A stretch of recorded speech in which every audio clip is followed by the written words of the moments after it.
안녕하세요. 크리스찬 독서실입니다. 오늘은 이은성 사모님의 하나님이 키우셨어요. 두 번째 시간입니다.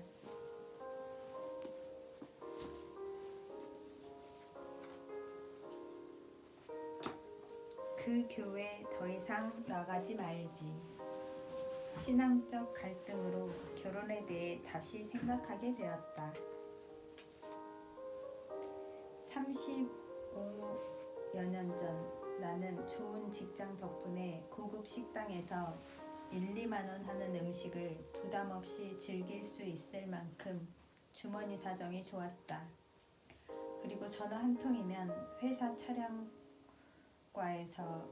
개인 운전기사를 딸려 그 당시 국회의원이라 탈 수 있었던 고급 승용차를 내줄 정도로 최고의 대접을 받기도 했다.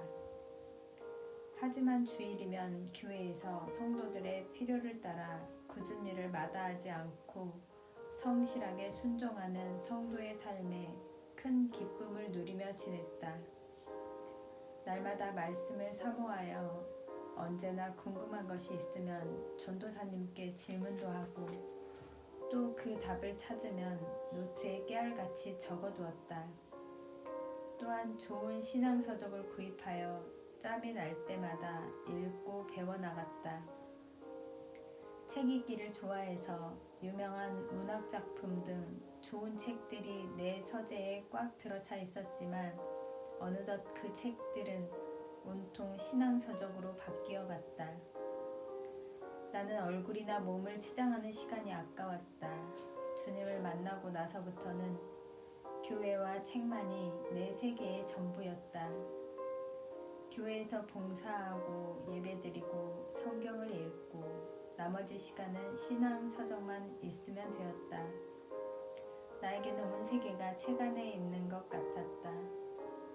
나는 좋은 신앙 서적으로 많은 은혜를 받고 신앙 성장에도 큰 도움을 받았다. 가족 같은 분위기였던 개척교회에서의 신앙생활은 마치 천국과도 같았고 하루하루가 너무나 즐거웠다. 또 젊은 담임 전도사님과 사모님이 갓난아이를 얻고 개척교회를 하는 모습이 그렇게 존경스러워 보일 수가 없었다. 내게 그분들은 마치 천사들 같아 보였다. 그래서 거의 세상적인 즐거움은 피하게 되었고 주로 교회에서 살다시피 했다. 그때 나에게는 부모님의 허락을 받고 교제하던 사람이 있었다. 대대로 교계에서 존경받아 오신 목사님 가정의 자제였다. 우리 부모님은 그 사람을 아주 만족하게 여기고 많이 사랑해 주셨다. 그 사람과 나는 수년간 교제하면서 가끔씩 다투기도 하고 오랫동안 헤어졌다가 또다시 만나는 일들을 몇 차례 반복했다. 그러나 끝내는 양가의 허락을 받고 결혼 날짜까지 정하게 되었다. 그런데 문제가 생겼다. 그즘 나는 구원의 은혜와 하나님의 사랑에 감격해서 교회와 신앙생활의 기쁨에 깊이 빠져 있었다. 그러는 나를 그 사람이 이상하게 생각하기 시작한 것이다. 그 교회에 더 이상 나가지 말지. 왜? 무슨 교회가 그래? 그 교회 혹시 이단 아냐? 만나서 교회 얘기만 나오면 우리는 이야기가 통하지 않았다. 나는 좀 더 깊이 있게 나의 영적인 기쁨과 신앙의 대화를 나누고 싶었지만 아니 그런 대화를 나누지 못할지라도 다만 내 신앙을 있는 그대로라도 인정해 주었으면 했는데 그건 그냥 나의 바람일 뿐이었다. 그 사람은 자신이 목사님의 아들이었는데도 부모님이 모두 돌아가신 후에 너무도 잘 믿는다는 주변 사람들로 인해 큰 상처를 받고 교회에도 나가지 않고 있을 때라 교회에 대해 아주 비판적이고 부정적인 생각을 가지고 있었다. 그러나 그때 나는 내 삶의 전부가 되다시피 한 주님에 대한 신앙이 전혀 통하지 않는 사람과는 결코 마음 편한 결혼 생활을 할 수 없을 것만 같았다. 당시에 나는 주님의 사랑 앞에서 모든 걸 포기할 수 있는 사람이었다. 그런데 결혼 문제에 부딪히니까 해답이 안 나왔다. 하나님, 결혼하는 것이 하나님 뜻이라면 그 사람 마음에 믿음을 주세요. 그러나 하나님의 뜻이 아니라면 이 남자와 헤어지겠습니다.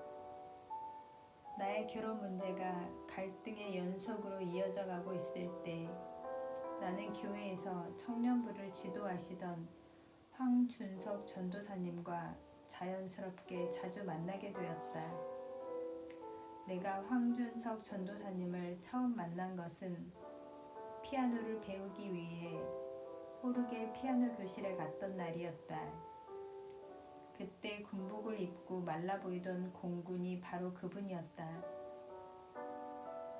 황 전도사님은 제대를 앞두고 있었던 까닭인지 내가 서울 신림동에 있는 제1성도교회를 나가던 주일부터 매 주일 교회에 출석하셨다. 제대 후에는 신학교에 복교하고 계속해서 제1성도교회에 출석하며 청년부와 고등부를 맡아 신앙 지도를 하셨다. 그분은 내게 영적 지도자였으며 또한 성실한 조언자였다.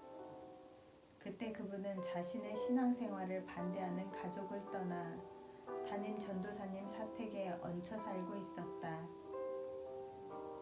짜장면 한 그릇 사 먹기도 힘들 정도로 가난한 분이었지만 하나님을 향한 그 순수한 열정만큼은 너무나 아름다워서 나는 언제나 문제가 생기면 전도사님께 상의하고 또 힘을 얻곤 했다.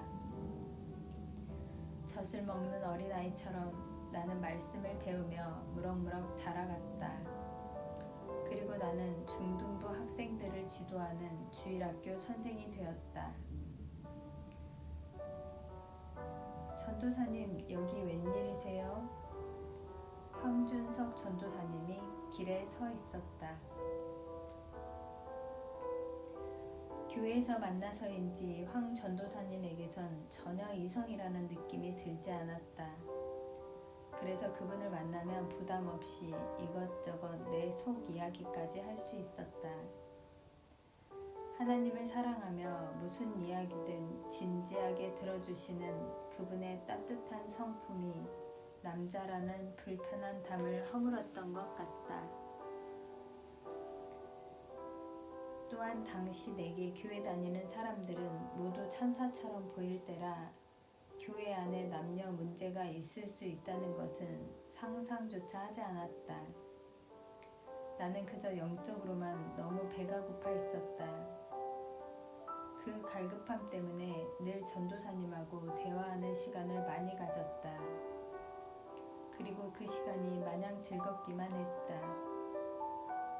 나중에 들은 전도사님의 말에 의하면 청년부에게 성경을 가르치던 당시 자신이 가르치는 말씀을 내가 너무 잘 받아들이니까 신학을 가르치듯 가르쳐야 했다고 한다. 성경 시험을 쳐도 나는 100점만 받으니까 어떻게 하면 하나라도 틀리게 해보나 하고 머리를 써서 문제를 냈다고 했다. 또 내가 너무 깊은 질문을 하면 황 전도사님은 거기에 맞는 책을 즉시 구해다 주셨다. 그러면 나는 또 그 책을 밤을 새워 노트에 가며 읽었다. 하도 황 전도사님이 나만 신경 써 주시는 듯 하니까 한 번은 담임 목회자이신 황진수 전도사님께서 보다 못해 한 말씀 하시더란다. 황준석 전도사, 자넨 도대체 이 선생 하나만 놓고 가르치는 건가? 당시 전도사님의 외모는 솔직히 왜소한 편이었다. 여자들로부터 관심을 받기에는 쉽지 않을 것 같았다. 그런데 오히려 그런 면이 나로서는 전도사님을 다만 하나님의 종으로 알고 별 부담 없이 믿고 따를 수 있게 해주었다. 아, 하긴 저분도 남잔데 언젠가는 저분에게도 시집가는 사람이 있겠지? 나는 순간 그런 생각을 하다가 혼자 피식 웃기도 했다. 그럴 만큼 그때 내 눈에는 미안할 정도로 전도사님이 남자로 보이지 않았다. 나는 겉으로 보기엔 밝고 명랑한 것 같지만 지난 날이나 지금이나 내 속마음을 누구한테도 잘 이야기하지 않는 사람이다. 교회 담임 전도사님에게도 이야기하지 않았다. 그런데 이상할 정도로 황준석 전도사님에게만은 나에 관한 모든 이야기를 편하게 하게 됐다. 전혀 이성을 느끼게 하는 남자가 아닌 남자였기 때문에 그랬는지도 모른다. 전도사님 또한 내게 전혀 남자 냄새를 풍기지 않았다. 전도사님께서는 결혼할 사람에 대한 나의 신앙적 고민, 직장에서 고통스러웠던 이야기, 또 때로 세상 가운데서 유혹의 손길이 뻗쳐왔을 때의 그 추한 경험과 더러운 느낌마저 스스럼 없이 이야기할 수 있었다. 전도사님은 그렇게 내 아픔과 모든 상황을 나누고 이야기할 수 있는 거의 유일한 사람이 되었다. 그분은 늘 이성 아닌 이성으로 내가 대할 수 있는 너무도 편하고 좋은 사람이었다. 어느 날 제법 큰 기업의 회장님 한 분이 나를 호텔로 식사 초대를 했다. 나를 부르신 분은 사회적으로 명성이 있고 항상 점잖은 분이어서 무슨 기니 의논할 일이 있거나 심부름 시킬 일이 있는가 싶어서 기쁘게 뵈러 갔다가 그의 무례한 행동 때문에 큰 충격을 받게 되었다. 내가 소리를 지르며 겨우 그곳을 무사히 빠져나왔을 때는 세상에 대한 실망감 때문에 하늘이 노랗게 보였다.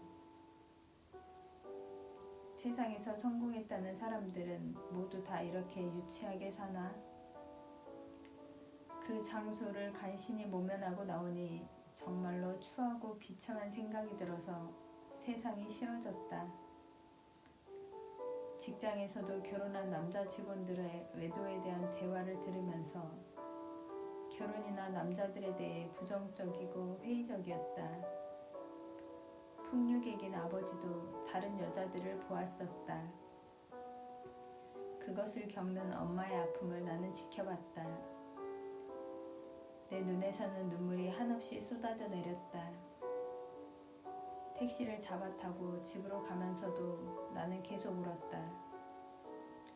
그저 세상 사람들에 대한 실망과 아픔에 인생 만사가 모두 슬프게만 느껴졌다. 용산 삼각지 쪽으로 돌아 택시가 신호등에 걸려 잠깐 정차했을 때였다. 무심결에 흘리던 눈물을 닦으며 창밖을 보는 순간 육교 밑에 황 전도사님이 서 있는 것이 눈에 띄었다.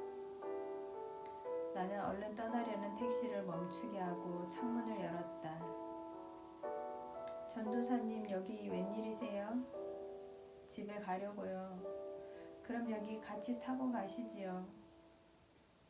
그렇게 해서 전도사님과 나는 동승했다.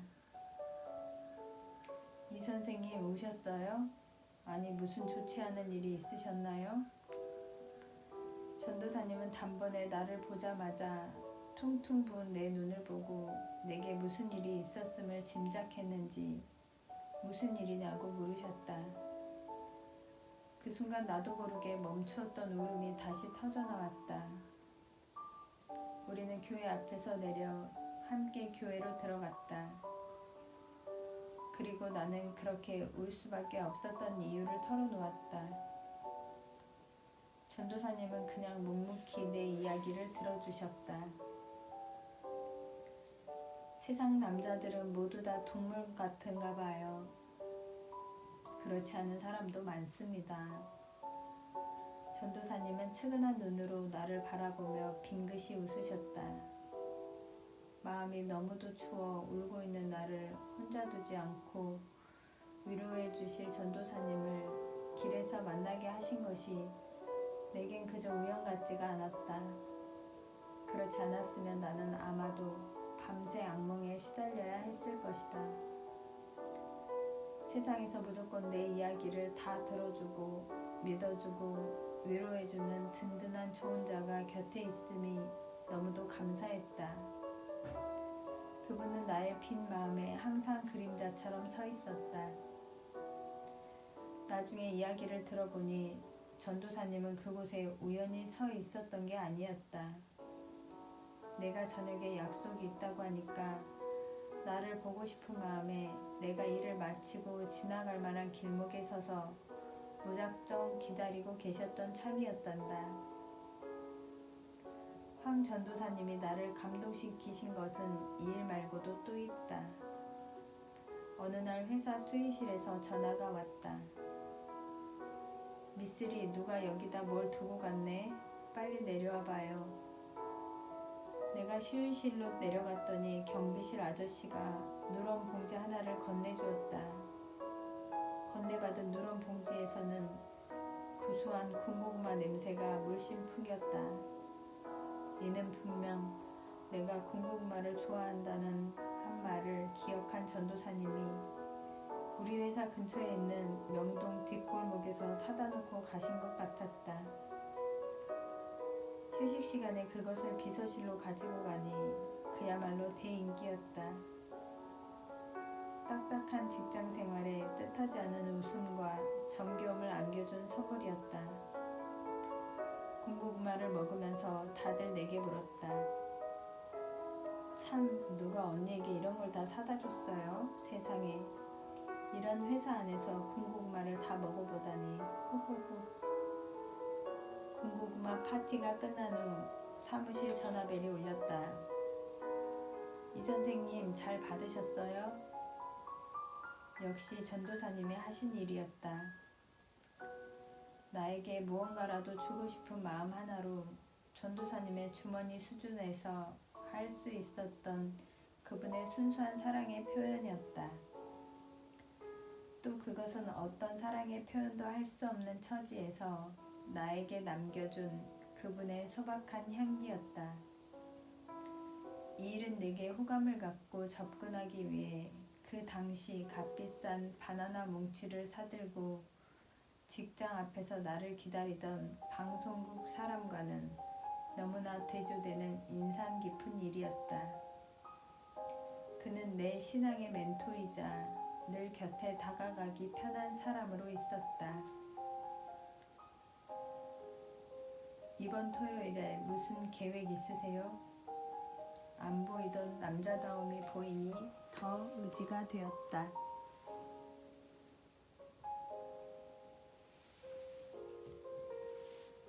어느 날 신림동 지역에 있는 교회끼리 친목을 위해 하는 배구 대회가 열렸다. 그런데 황 전도사님은 공군에 있었을 때 대대 배구 선수로 뽑혀 국가대표를 지낸 배구 선수에게 훈련을 받았다고 한다. 아마도 군대니까 기합을 받아가며 제대로 배구를 배웠을 것이다. 그러니 신림동 아마추어들 사이에서 얼마나 눈에 띄었겠는가. 나는 우리 교회도 출전을 한다기에 응원부대에 끼어 목이 다 쉬도록 열심히 응원했다. 그리고 그날 처음으로 전도사님에게서 남자다움을 느낄 수 있었다. 내가 집으로 돌아오는 길이면 가로등이 없어 어두운 밤길을 자주 황 전도사님이 집까지 동행해 주셨다. 그때마다 우리는 늘 신앙 이야기와 서로가 읽은 신앙 서적에 대한 내용들을 주고받았다. 그러던 어느 날 역시 교회에 들러 사택에 갔는데 황 전도사님이 보이지 않았다. 사모님, 전도사님이 안 보이시네요. 그랬더니 김경자 사모님이 놀리시듯 웃으며 말씀하셨다. 전도사님이 지금 삐져있어. 삐졌다고. 아니 왜요? 오늘 전도사님이 고등부 애들을 데리고 수영장에 갔는데 아이들이 전도사님이 수영을 잘하시는 줄 알고 장난하면서 물로 떠밀었대요. 그런데 전도사님은 수영을 전혀 못하시거든. 그러니 그만 여학생들도 보는 앞에서 젊은 총각 전도사님이 물에 빠져 허우적대는 꼴을 다 보였지 뭐야. 아주 자존심이 상하셨나봐. 지금 너무 화가 나서 혼자 방에 들어가 계셔. 그랬군요. 정말 창피스럽고 화도 나셨겠네요. 나는 집에 돌아와서도 왠지 전도사님에 대한 안쓰러운 생각이 머릿속에서 계속 떠나지 않았다. 나는 일어나서 사택으로 전화를 했다. 전도사님 혹시 이번 토요일에 무슨 계획 있으세요? 왜요? 저랑 어디 좀 가셨으면 해서요. 예, 그러지요. 한마디로 흔쾌히 약속을 해주셨다. 나중에 알고 보니 전도사님은 그날 교회에 중요한 스케줄이 있었는데 만사 제쳐놓고 나와 만날 약속을 하신 것이었다. 드디어 토요일, 우리는 시외버스를 타고 인천에 있는 송도 해수욕장으로 향했다.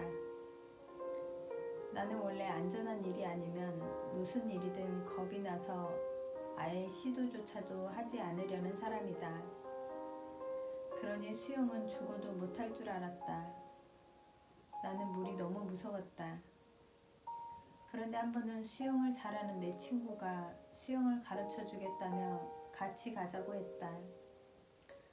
나는 물속에서 천천히 친구의 도움을 받으며 나의 생각을 붙들고 있는 물이 무서운 이유를 하나씩 해결해 갔다. 그리고 찬찬히 물에 뜨는 법과 수영하는 법을 터득해 나갔다. 그 이후로 나는 나와 같이 물을 무서워하는 사람들에게 일단 물을 겁내지 않고 기본적인 수영을 할 수 있도록 지도해주는 지혜를 갖게 되었다. 그것을 나는 전도사님에게도 가르쳐 드리려 했던 것이다. 전도사님 이렇게 해보세요. 절대 물에 빠지실 이유가 없습니다. 그리고 전도사님이 직접 물에 걸어 들어가서 서 있을 정도의 깊이까지만 가시게 한 다음 전도사님 보세요. 전혀 깊은 곳이 아니지요.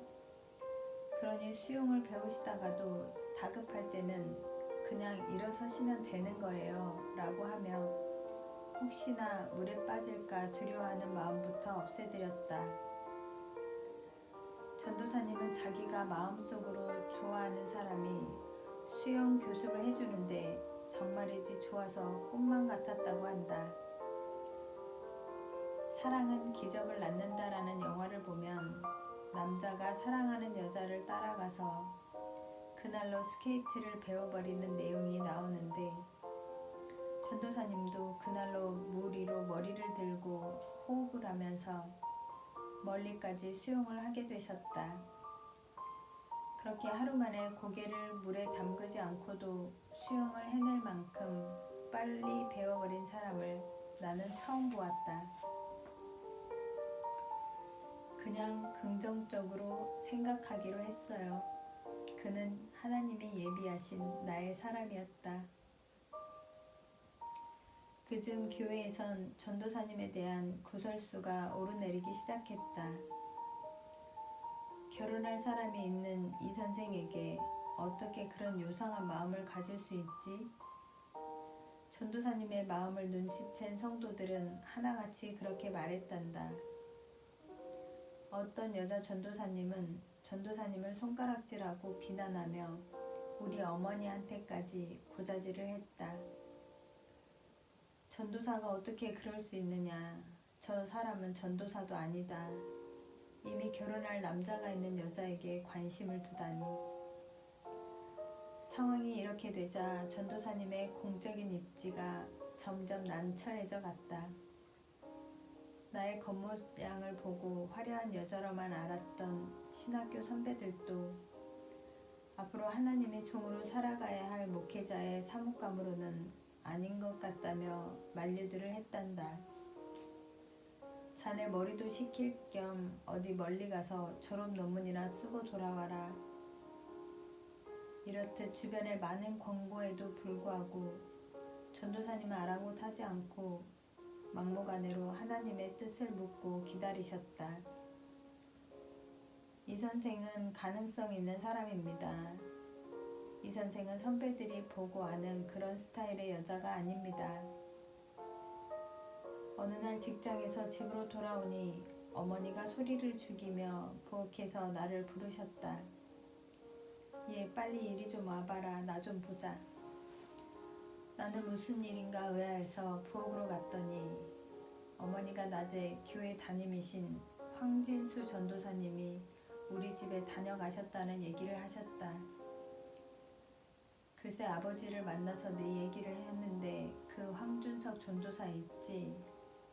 이 선생이 그 황 전도사를 좋아합니다. 우리 황 전도사도 이 선생을 너무 좋아합니다. 그러시더구나. 우리 집 구역 예배 담당이 황 전도사님이었기 때문에 부모님도 그분을 신실한 청년으로 알고 있었다. 내가 세상 남자들은 모두 바람 피우고 세상에서 믿을 수 있는 남자는 하나도 없다며 결혼을 안 하겠다고 한 것이 몇 개월 전이었으니 아버지는 아마도 딸이 마음이 바뀌어 황 전도사에게 마음을 두었는데 이제 와서 감히 그런 말을 못하겠으니까 아예 결혼을 안 하겠다고 한 건가 보다 라고 생각하셨던 것 같다. 부모님은 결혼을 아예 안 하는 것보다는 황 전도사 같으면 보기 드물게 성실하고 믿을 만한 사람이니 딸이 그렇게 좋아한다면 허락해주는 것이 좋겠다는 결론을 내리셨다. 평소에 아버지는 담임 황진수 전도사님을 보고도 요즘 세상에서 찾아보기 힘든 좋은 분으로 알고 계셨다. 그런 분이 신중하게 찾아와서 드리는 이야기니 더 긍정적으로 받아들이신 것 같다. 아버님만 허락해 주시면 황 전도사는 이 가정에서 아들 노릇도 잘 할 사람입니다. 정말 그런 진실한 사람 만나기 쉽지 않습니다. 딸 시집 보내는 일로 끝이 아니라 사위가 아들 노릇까지 해줄 수 있다는 말씀도 설득력이 있었다. 우리 딸이 오면 만나보고 차후에 말씀을 나누도록 하겠습니다. 내가 아버지 앞에 무릎을 꿇고 앉았더니 아버지는 거두절미하고 한마디로 물으셨다. 너 후회 없겠냐? 순간 내 머릿속에는 그만큼 착하고 따뜻하고 나의 모든 걸 있는 그대로 받아주고 알아주는 사람이 없을 거라는 생각이 들었다. 또 그는 삶 전체를 하나님 앞에 희생하는 사람이었다. 성극이나 성가대를 주의하는 모습을 보면 재주도 많은 사람이었다. 성경을 가르치는 것을 보아도 똑똑하고 능력이 있는 사람이었다. 단 경제적으로 어렵고 남 앞에 내세울 외모를 가지지는 않았지만 앞으로 먹고 사는 것은 하나님께서 책임져 주실 일이고 외모는 하나님도 보지 않는다고 하시지 않았는가. 무엇보다 그 사람은 우리 부모님을 나와 같은 마음으로 함께 모셔줄 수 있는 사람 같았고 엄마처럼 조건 없는 사랑으로 나를 대해줄 것 같았다. 내가 굳이 마음을 쓰고 신경을 써서 알아가며 맞추어갈 필요도 없는 그냥 내 모습 그대로 그 사람 속에 들어가 있으면 될 것 같은 편한 마음도 들었다. 비록 너무도 가진 것이 없는 사람이지만 그의 진실과 아름다운 신앙은 무엇과도 비교할 수 없다는 생각이 들었다. 그리고 무엇보다 그 사람은 세상에서 보던 사람들 같지 않고 믿을 수 있는 사람이라고 느껴졌다. 불과 몇 초 동안 순식간에 내 마음에 이런저런 생각들이 스쳐갔다. 그리고 평화로운 마음이 내 생각을 사로잡았고 나도 모르게 아버지께 이렇게 대답했다. 네, 교회로 가봐라. 기다리고 계신다. 아버지는 그저 이 말씀 한마디 뿐이었다. 담임 전도사님께서는 결과를 알고 싶었고 안 되면 설득이라도 해보려고 교회로 나를 보내달라고 하신 듯 했다. 교회에 가니 황준석 전도사님도 담임 전도사님 4분과 함께 계셨다. 이 선생 어떻게 결정했어? 아버지한테 내가 다 말씀드렸는데. 나는 말없이 가만히 있었다. 노예요, 예스예요? 아마 황 전도사님만한 사람도 없을 거야. 우리 황 전도사님이 이 선생을 얼마나 사랑하고 있는 줄 알아요? 그냥 긍정적으로 생각하기로 했어요. 나는 기어들어가는 목소리로 겨우 대답을 했다. 내가 밖으로 나오자 언제나 그랬듯이 전도사님이 배웅한다면서 따라 나왔다. 밤하늘엔 별들이 유난히 반짝거리는 듯 했다. 전도사님은 마음이 공개되고 나니 오히려 아무 말도 없었다. 그러나 나는 왠지 마음이 너무나 평화로웠다. 내가 먼저 가만히 전도사님의 손을 잡았다. 그는 그 당시 세상적으로는 정말 아무것도 내세울 것이 없는 가난한 신학생이었을 뿐이었지만 그런 사람에게 나는 내 일생을 맡기기로 작정했다. 그것은 오직 이 사람만큼은 내가 절대적으로 의지할 수 있을 것 같다는 굳은 믿음과 그의 하나님을 사랑하는 신실하고 참된 삶 때문이었다. 그 후 나는 이전에 결혼을 약속했던 사람에 대한 내 마음을 하나님 앞에 내려놓고 완전히 깨끗이 정리하기로 마음먹었다. 이는 내가 하나님 앞에 내려놓은 첫 번째의 포기였다. 황준석 전도사님은 수원에서 지금은 극동방송 사장님이신 김장환 목사님이 이끄시던 YFC를 통해 복음을 듣고 예수님을 믿은 후 성서신학대학원을 졸업하고 한국 10대선 교회 초대 간사로 첫 직장을 잡았다. 그러다가 수원 YFC 총무로 있던 이동원 전도사님이 미국으로 유학 가시면서 남편이 그 자리를 맡게 되어 직장을 옮기게 되자 우리는 연말을 앞둔 12월 29일에 김정환 목사님의 주례로 결혼식을 올리고 남편의 고향인 수원에서 신혼살림을 차렸다. 2달만 기다리면 직장 퇴직금을 훨씬 많이 받을 수 있었는데 그걸 포기하고 뭔가에 떠밀리듯이 결혼을 했다. 결혼 후 10년이 지난 다음에야 우리가 결혼한 그날도 하나님이 정해주신 날이라는 걸 느끼고 내가 걸어온 삶은 분명 하나님이 인도해 주신 길이었구나 싶어 다시 감사의 눈물을 흘렸다. 내가 전에 결혼을 약속했던 사람은 나와 헤어지게 된 후 나와 만나지 않고 있는 사이에 또다시 나와의 재회와 결혼을 위해 나름대로 모든 준비를 해나가고 있었다고 한다. 결국 유명 회사의 뜻밖의 특채로 채용된 그는 큰 기쁨을 가지고 내 회사 근처로 한달음에 달려와 전화를 했단다. 그런데 그날은 내가 결혼한 지 이틀 후인 12월 31일이었다. 이은성 씨요? 예, 이은성 씨는 결혼하고 지금은 회사를 그만두셨습니다. 하늘이 꺼지는 듯 눈앞이 캄캄해졌을 것이다. 만일 내가 가진 돈도 넉넉지 않았으니 그날 결혼하지 않고 퇴직금이 두둑히 나올 2월까지 결혼을 미루었더라면 내 마음이 다시 흔들렸을지도 모를 일이었다. 결혼식 하던 날 나는 많은 회한의 생각으로 난 모르게 하나님 앞에서 많이 울었다. 그리고 기도를 했다. 오랫동안 정과 마음을 주었던 사람을 떠나서 오늘 저는 생각지도 않았던 이 사람과 결혼합니다. 이 결혼이 정녕 하나님의 뜻에 따른 결혼이라면 하나님 증거를 보여주세요. 내가 혹시 교만해서 누군가를 동정하고 착각으로 이 사람과 결혼하는 건 아닌가요?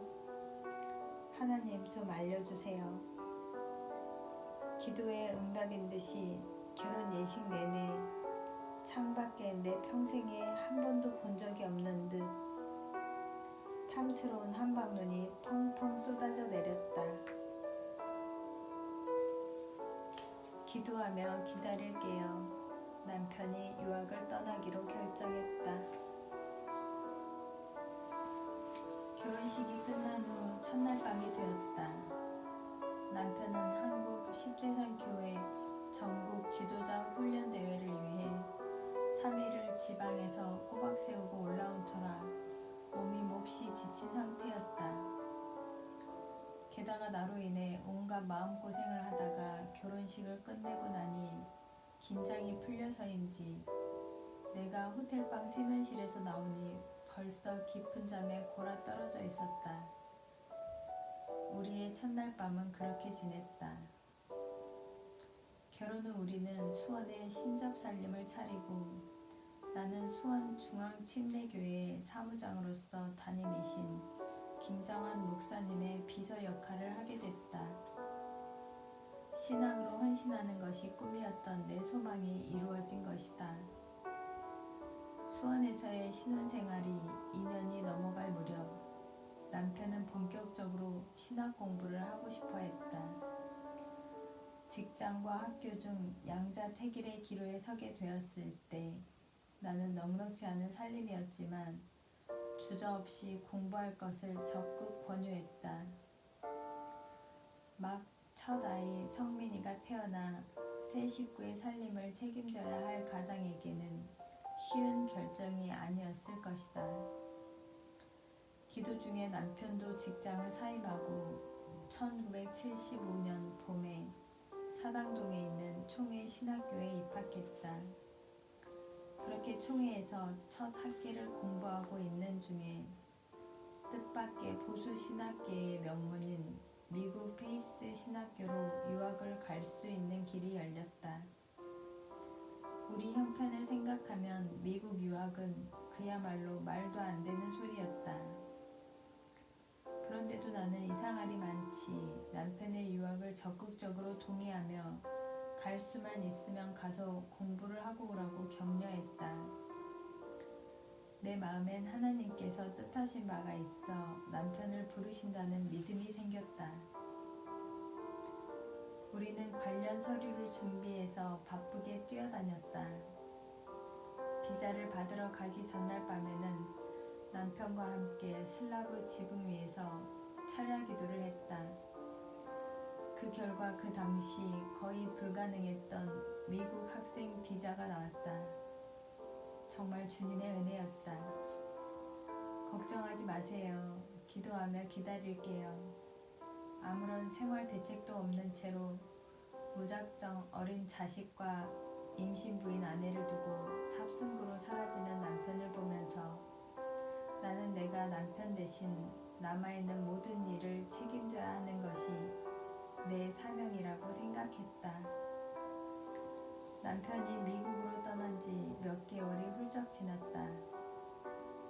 적어도 3년이라는 세월을 떨어져 살아야 할 것이라고 각오하고 있던 나에게 미국에 있는 남편에게서 아들과 함께 미국으로 오라는 재정 보증인이 없이는 만들 수 없다는 초청장이 왔다. 정말이지 모든 것이 꿈만 같았다. 남편이 가 있는 미국을 3년이 아니라 남편이 떠난 지 불과 몇 개월 만에 뒤따라가게 되다니 정말 감격스러웠다. 그런데 정작 출국 수속을 하려고 하니 여러 가지 어려운 일들이 생겼다. 무엇보다 둘째 아이를 임신하여 이미 배가 불러 있었고 큰아이를 함께 데리고 가야 할지 말아야 할지가 큰 고민거리로 부딪혀왔다. 하나님 어떻게 하면 좋아요? 제게 하나님의 뜻을 가르쳐 주세요. 비자 신청서를 앞에 놓은 나는 망설일 수밖에 없었다. 하나님, 성민이 이름을 써넣어야 하나요? 빼야 하나요? 도저히 마음에 결정을 내릴 수 없어 기도하면서 성경을 펼쳤다. 그때 갈라디아서 5장 24절의 말씀이 눈에 들어왔다. 그리스도 예수의 사람은 육체와 함께 그 정과 욕심을 십자가에 못 박았느니라. 지금 내가 어미의 정으로 그렇게 고민하고 있는데 내가 너희들을 그리스도의 군사로 예수의 사람으로 불렀으니 인간의 정에 얽매여서는 안 된다. 자식의 정까지도 십자가에 못 박을 수 있어야 한다. 마치 귀 곁에서 들려주시는 것 같은 내 마음을 찌르는 말씀이었다. 뭐라 표현할 수 없는 아픔으로 마냥 쏟아지는 눈물을 주체할 수가 없었다. 사명과 모정, 나는 그 하나를 선택해야 했다. 하나님 알겠습니다. 그러면 성민 이름을 안 쓰겠습니다. 가슴이 막히고 기가 막혔다. 이 어린 것을 어떻게 두고 간단 말인가.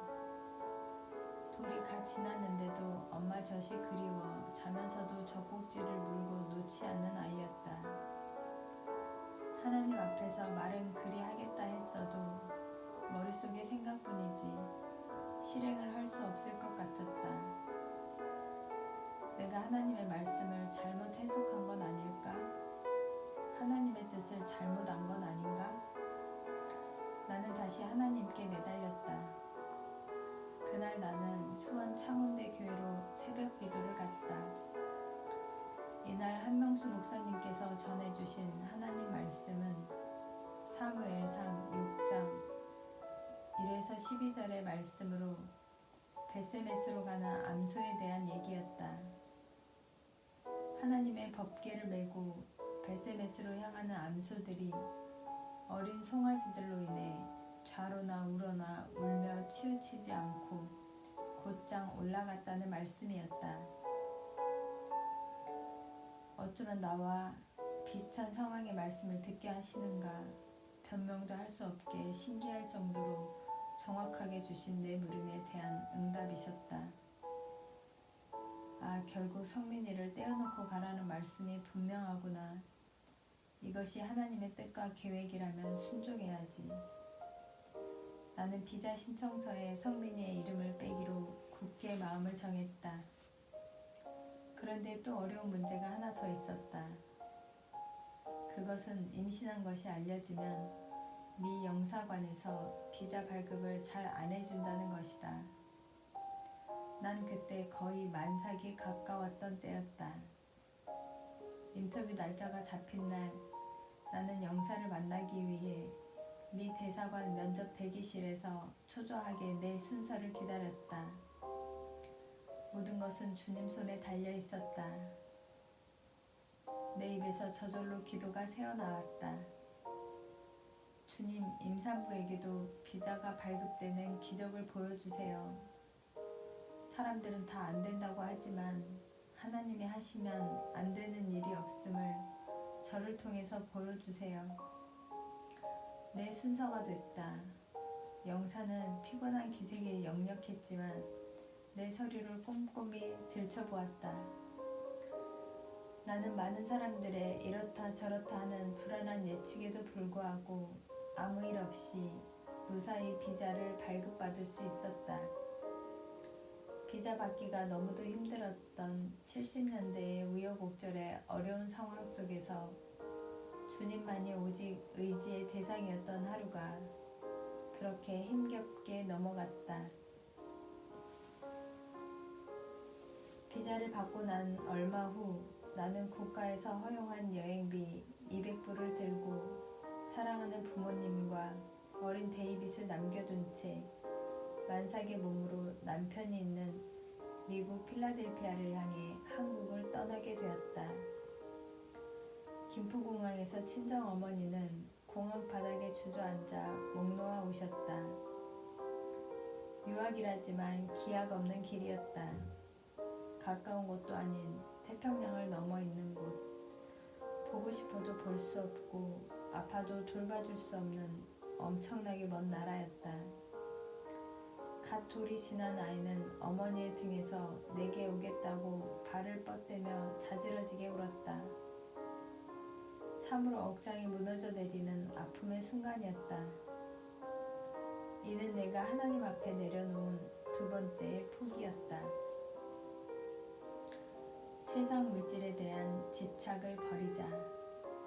배우자와 아이에 이어 세 번째로 물질에 대해 포기하였다.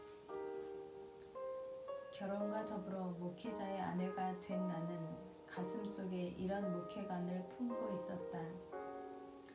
그것은 하나님의 종으로 부르심을 입은 목회자는 많은 것을 소유하지 말아야 하며 날마다 이기적인 자아를 십자가에 못 박는 철저한 자기 부인의 삶을 살아야 한다는 것이다. 세상 물질에 대한 집착을 버리자. 갖고 있는 것을 나누며 살자. 그래서 나는 한국을 떠날 때 그동안 내가 아끼며 갖고 있던 장신구들과 값나가는 귀금속들을 아낌없이 이웃들에게 선물로 나누어 주었다.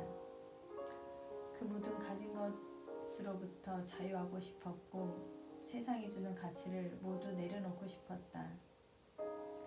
사모님, 미국에 가면 이런 것들을 유용하게 쓰실 수 있을 텐데요. 값나가는 액세서리들을 모두 나누어 주자 어느 사모님이 그냥 받기가 미안한지 한마디 하셨다. 하지만 나는 후회가 없었다. 앞으로 나 자신의 정욕과 내 뜻대로 살지 않기로 작정하고 목회자의 아내로서 주님만 섬기며 살기로 다짐하는 하나님 앞에서의 선서이기도 했다. 귀한 것을 나누지 않았더라면 나는 하나님을 전폭적으로 의지하는 법을 배우지 못했을 것이다. 빈 독을 채우시는 하나님의 기적을 체험하지도 못했을 것이다.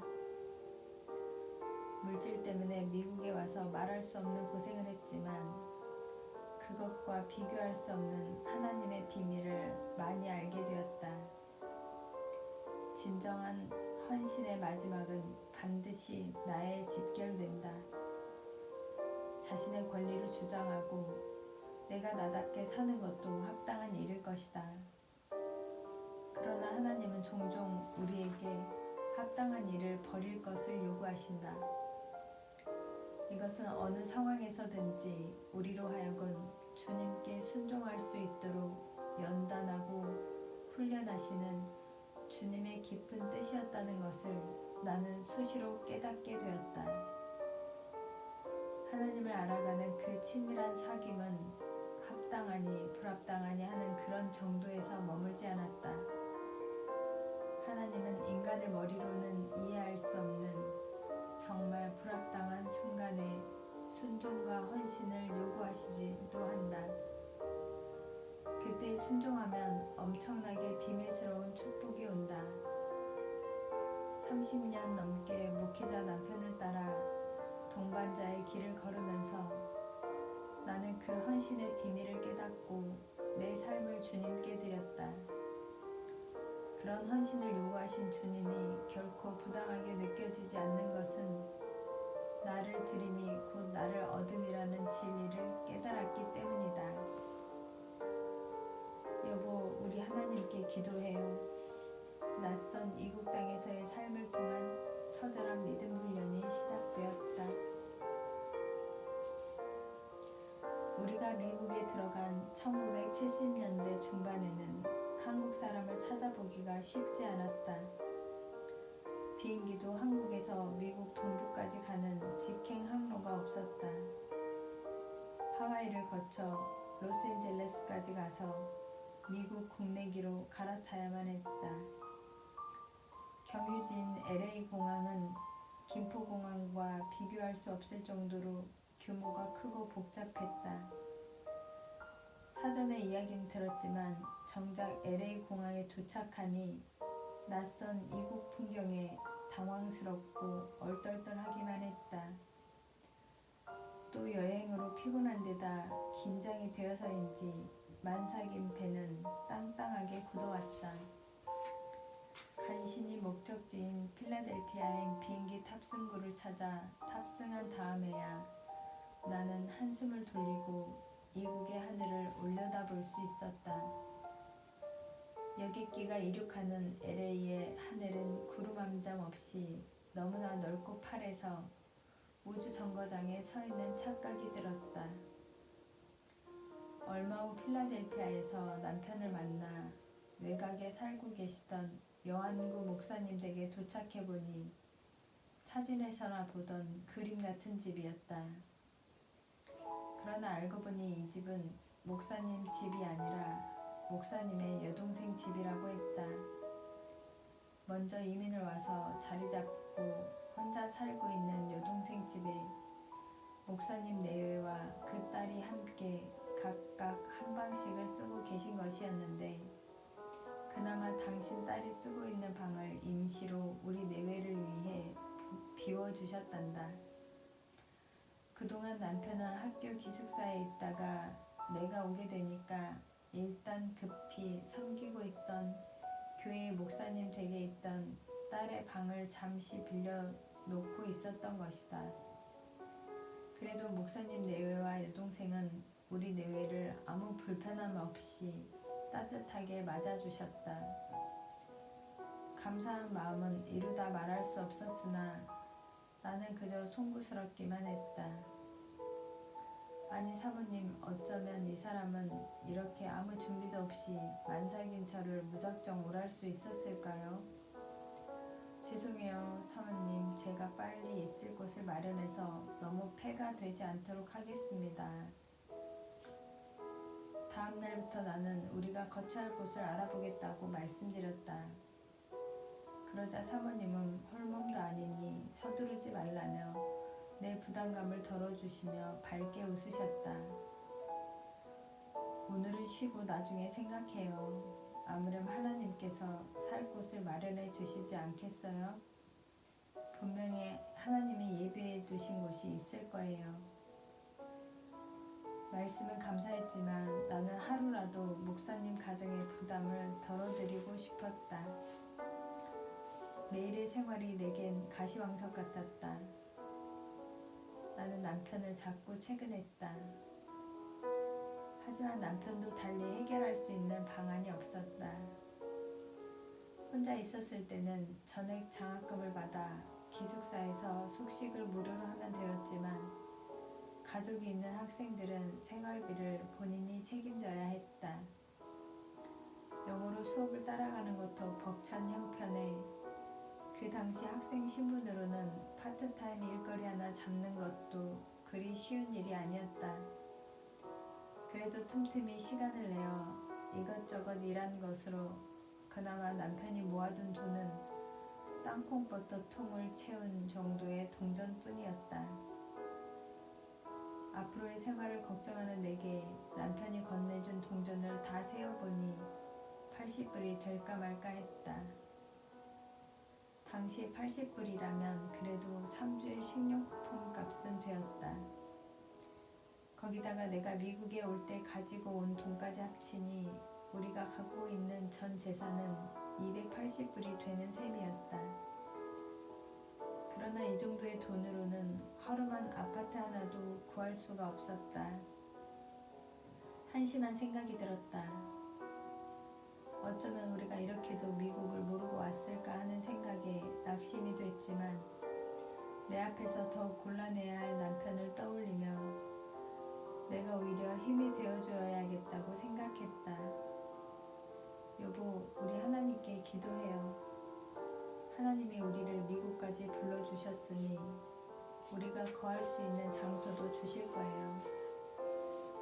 우리 내외는 주님만 바라보며 하나님께서 우리의 거처를 마련해 주실 것을 위해 간절히 기도했다. 믿음만 갖고 앞을 향해 걸었는데 그만 절벽을 만난 것이다. 그렇다고 뒤로 물러설 수 있는 처지도 아니었다. 날개가 있지 않은 한 뛰어내릴 수도 없었다. 그러나 우리에겐 그런 믿음이 필요했다. 아무리 생각해봐도 하늘에서 공짜로 살 수 있는 장소가 떨어지지 않는 한 이론상으로는 도저히 말이 안 되는 일이었다. 더구나 해산날은 점점 가까이 오고 있었다. 아이까지 출산해야 하니 나는 정말 앞이 캄캄했다. 모든 게 공짜로 살고 공짜로 아이를 낳을 수 있어야 하는 형편인데 그게 어디 있을 법한 일인가? 나는 그저 주님 답답합니다. 어찌할 바를 모르겠으니 저희에게 길을 열어주세요 라며 무작정 기도드릴 수밖에 없었다. 그러나 그때 하나님은 내게 마냥 주저앉아서 남편 탓을 하며 불평하기보다는 고난에서 살아남는 믿음과 오직 주님만 바라보고 의지하는 방법을 가르쳐주고 계셨다. 정말 아무도 아는 이 없고 도와줄 이도 없는 머나먼 타국 땅. 너무도 막막한 가운데 시작해야 하는 새로운 삶의 문 앞에서 겁먹고 도망치지 않고 어떤 상황일지라도 기도를 통해 믿음의 평안을 가질 수 있는 훈련을 시키고 계셨던 것이다. 감사합니다.